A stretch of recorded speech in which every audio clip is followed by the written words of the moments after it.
All right, so we'll continue now with pyrimidine biosynthesis. Okay, in the previous video, I've told you guys about the structure of pyrimidine, all those ones. Now, for pyrimidine biosynthesis, the first step is you take your carbon dioxide, you add glutamine to it, then you're going to form carbamoyl phosphate. So step one is formation of carbamoyl phosphate. You can see it here, carbamoyl phosphate. What is the name of the enzyme catalyzing step one? CPS1, CPS2 rather, carbamoyl phosphate synthetase 2. Carbamoyl, I can't spell it too. Phosphate synthetase 2. Okay. There's another one that is called carbamoyl phosphate synthetase 1, but that one is seen in the urea cycle. That one is seen where? In the urea cycle. So again, I will say it again. Carbon dioxide plus glutamine will give you what? Carbamoyl phosphate. This is your step one. Now, step two now, if you notice, so here's your carbamoyl phosphate, right? Step two, you are going to form carbamoyl aspartate. Carbamoyl aspartate. So what is step one? Formation of carbamoyl phosphate. What is step two? Formation of what? Carbamoyl aspartate. Now, this step one basically requires ATP. So we're going to form ADP here. I get my point. We're going to form what? ADP. All right. Now, from your carbamoyl phosphate now, we're going to add aspartate to the reaction. So we're going to add what? Aspartate. Let me cancel this part. So aspartate will enter the reaction like that. It's not going to leave. Aspartate will enter the reaction. Then when aspartate enter the reaction, we're going to form what? Carbamoyl aspartate. So take note of this structure. From here down was our what? Come from what? Carbamoyl phosphate. Like this one here that I circle now is carbamoyl phosphate. While from this place down here like this is a what? It's your aspartate.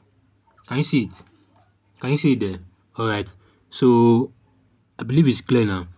You can see that this one is your carbamoyl aspartate. Okay. This one is a what?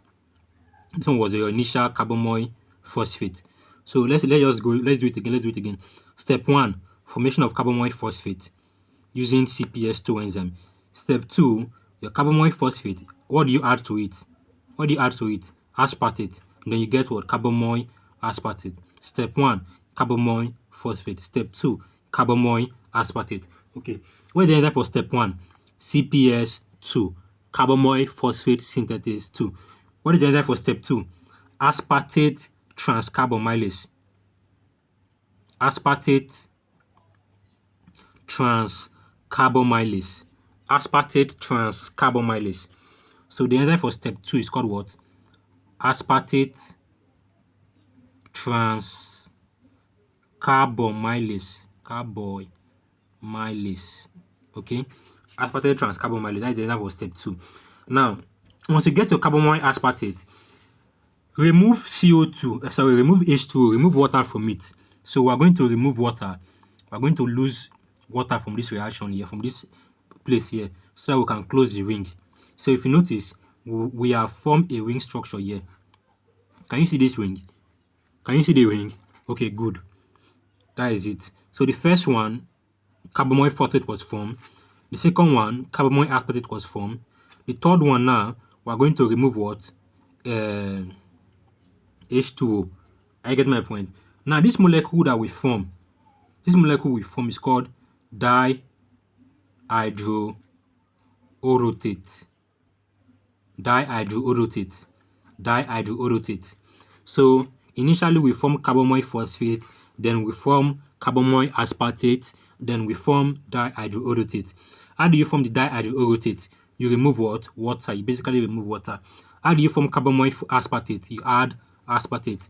How do you form carbamoyl phosphate? You take carbon dioxide plus glutamine, then you form carbamoyl phosphate using ATP and this enzyme, carbamoyl phosphate synthetase 2. Okay.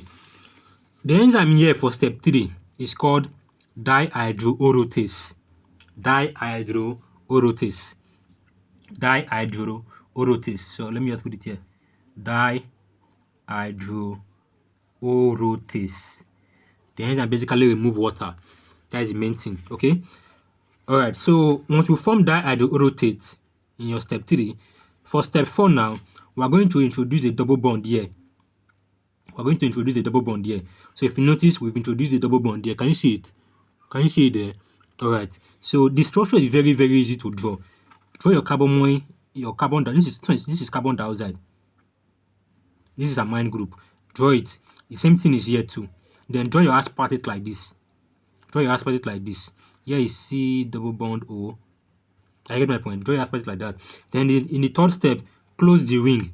Close the ring. Are you seeing it? Close the ring. Are you getting it now? In the fourth step now, we are going to add double bond. So in adding double bond, basically, we are going to do dehydrogenation reaction. So I'm going to put NAD to form what? NADH. Okay? This enzyme here is called dihydroorotate dehydrogenase.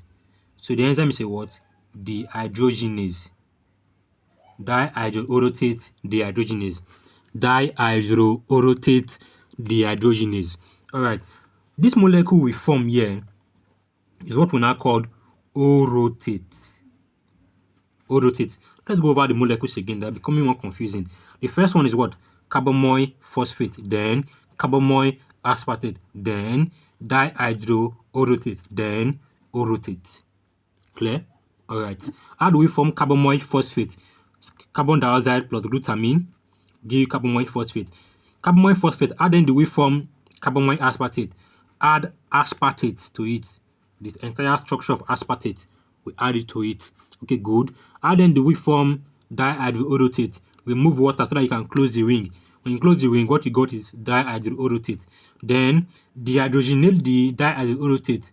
You are now going to form what? Orotate. So basically, we remove this dihydro, this 2 hydrogen, we remove it. Then we form what? Orotate. Once you form your orotate, you will now convert. Orotate is a base. I get my point. We are going to do you see this reaction here. Hereby you see PROPP and you now see PPI leaving. It's more like the salvage pathway. Remember that time in the salvage pathway we took adenine, then we add PROPP, we now got AMP, right? So in like manner, take your orotate, then what you do, you add PROPP to the reaction, you are going to get OMP. This molecule here is called what? OMP. Orotate monophosphate. Orotate monophosphate, or you can call it orotidine. Basically, it's called orotidine. Orotidine monophosphate. Orotidine monophosphate. Orotidine monophosphate. Okay?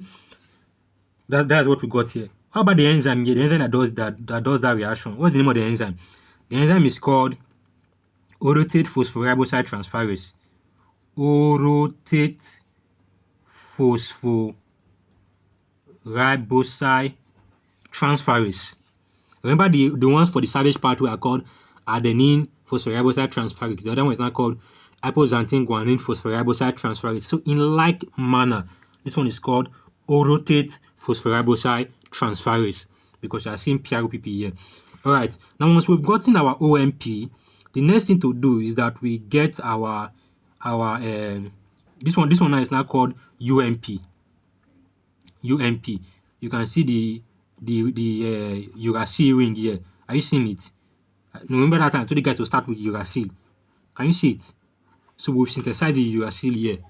So basically from OMP we got what? UMP. Are you getting it now? So basically because of this ribose 5-phosphate that has been added, you can see we added the ribose 5-phosphate here also. It comes from this place. We added it there. That's why we now got OMP. Okay. So how then do we convert OMP to UMP? We basically lose this COOH group. This is the group we lose. Are you seeing it? So if you notice here, it's no longer here again. It's no longer here again. So we all put it that there was what? Loss of weight in CO2. What then is the name of the enzyme? The enzyme will be called OMP. What do? We lose carbon dioxide, so we call it decarboxylase. OMP decarboxylase. OMP decarboxylase. OMP decarboxylase. OMP decarboxylase. All right. Let's proceed. From UMP, I will just add phosphate to it by using ATP. So we can use ATP, we get ADP. Then we get it in UDP. So we use a kinase enzyme. Here is UMP, uridine monophosphate. The difference is just that I added one more phosphate to it. We now got uridine diphosphate. Once you've gotten your uridine diphosphate, can you see this thing? Hope it's clear. All right. Now, once you've gotten your uridine diphosphate, what do? We split it into two reactions. One is going to form uridine triphosphate, and I believe you know how we got uridine triphosphate, just to add another phosphate, right? Then from uridine triphosphate, we got what? Cytosine. Now, how do we get cytosine? Remember the difference between uracil and cytosine is just its amine group. Just their main group. So basically, I took their main group from what? From glutamine. Glutamine has changed to glutamate after it has given me their main group. Then I got what? Cytosine triphosphate. I get my point. Or cytidine triphosphate. Any how you want to pronounce it. All right. Then on this other side, I'm going to use that ribonucleotide reductase enzyme. I'm going to convert UDP to deoxy UDP. Deoxy UDP. Are you seeing it? Hope you can see. All right. I'm going to convert it to what? To deoxy what? UDP. Now, converting into deoxy UDP, the next thing is that I'm going to lose one more phosphate. Then we got deoxy UMP. From deoxy UMP now, with the help of folate, I'm going to get I'm going to get deoxy thiamine monophosphate. Deoxy thiamine monophosphate. This B9 is called folate. It's called folate. The active form is what we use here, tetrahydrofolate. So basically, we basically use what is called a methyl tetrahydrofolate, so that it can give us a methyl group. You know, tetrahydrofolate or vitamin B9. Vitamin B9 is capable of. Can you guys see this pathway? All right. So I pray you guys see this thing because. Okay. All right. So from uridine diphosphate, from this one we got thiamine. The main thing is that methyl group was added. Methyl group was added. That's what I want you guys to get. Methyl group was added. It's very, very, very, very, very simple. Okay, so I feel you guys did not understand this part. Let me just go over it again. From UDP, I got what? UTP. Then from UTP, what do? I added an amine group. Then I got what? CTP. Okay, good. Why from this side now? This is the tricky part. We convert it to deoxy. So instead of UDP, we got deoxy UDP.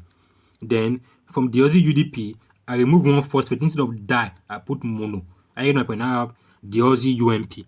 From deoxy UMP, add a methyl group. You got deoxy TMP, thiamine. Remember, thiamine is what? Methyl. Okay, good. You can see that I have walked you through the entire pyrimidine biosynthetic pathway. Very, very, very simple pathway. Okay, how do we start? This plus this, we got what? Carbamoyl phosphate. From carbamoyl phosphate, we got what? Carbamoyl aspartate. From carbamoyl aspartate, we got what? Dihydroorotate. From dihydroorotate, we got what? Orotate. From orotate, we got what? OMP. From OMP, we got what? UMP. From UMP, it now form UDP, then it divide like that. Okay. What's the name of the enzyme? The first enzyme here is called what? CPS2, carbamoyl phosphate synthase 2. There's another one that is called CPS1. That one is in the urea cycle, like I've already said. Okay. Then which other thing again is there? We have, for this second step, it's called aspartate transcarbamylase. Okay, aspartate transcarbamylase. This one is called dihydroorotase. This one is called orotate dehydrogenase for the step 4. Step 5 is called orotate phosphoriboside transferase.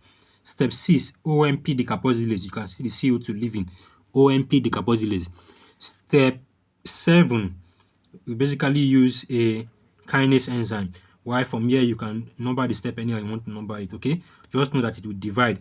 One is going to form CTP, the other one is going to form thiamine monophosphate. All right, so that is what that. Thank you. In the next video now, I think we'll go into regulation, or I will look at it. We'll look to the next thing.